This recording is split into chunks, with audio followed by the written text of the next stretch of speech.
Salut, au sein de cette vidéo, je voudrais parler de deux phrases qui sont pour moi très importantes, qui d'une certaine façon peuvent contribuer à calmer cette manie qu'a la personnalité humaine de juger et de condamner les autres. Alors la première phrase est une phrase qui a été transmise par Jésus, Yeshua, qui disait, euh, qui disait à peu près d'une certaine façon qu'au lieu de s'occuper de la paille qui est dans l'œil de ton voisin, occupe-toi de la poutre qui est dans ton propre œil, d'une certaine façon.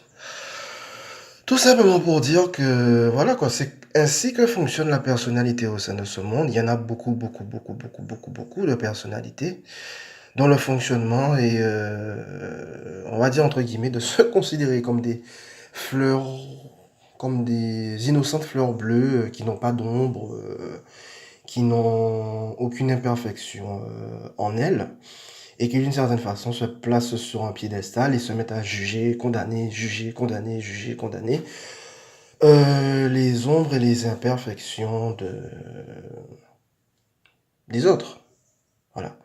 Mais tout en prenant bien soin de ne pas voir en face, de ne pas reconnaître en face ses propres ombres, ses propres imperfections qu'elle porte elle-même à l'intérieur. Voilà.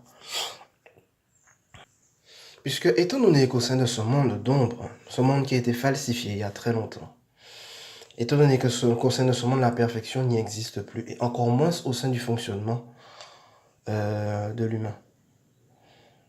Alors, d'une certaine façon, ça sert à rien de se mettre, de se considérer comme étant sur un piédestal. Oui, je suis une gentille petite fleur bleue innocente, qui n'a pas d'ombre, qui n'a pas d'imperfection, et donc je vois toutes les ombres des autres, et puis je les juge, et puis je les condamne, je les juge, et je les condamne, etc., etc.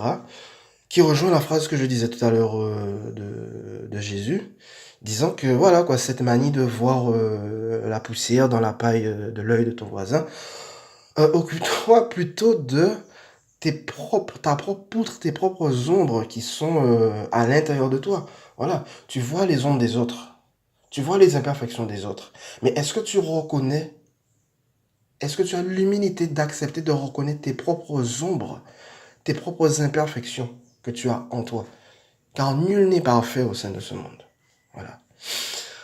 Ensuite, la deuxième phrase, qui est de je ne sais pas qui disait que il n'y a pas de saint sans passé, il n'y a pas d'assassin sans avenir, qui est aussi une phrase très importante, montrant qu'en fait, tous ceux qui ont été, entre guillemets, nommés des saints, ils ont tous eu leur passé, ils ont tous eu leurs propres peurs, leurs propres souffrances, leurs propres manies, leurs propres imperfections, leurs propres crimes aussi. Voilà.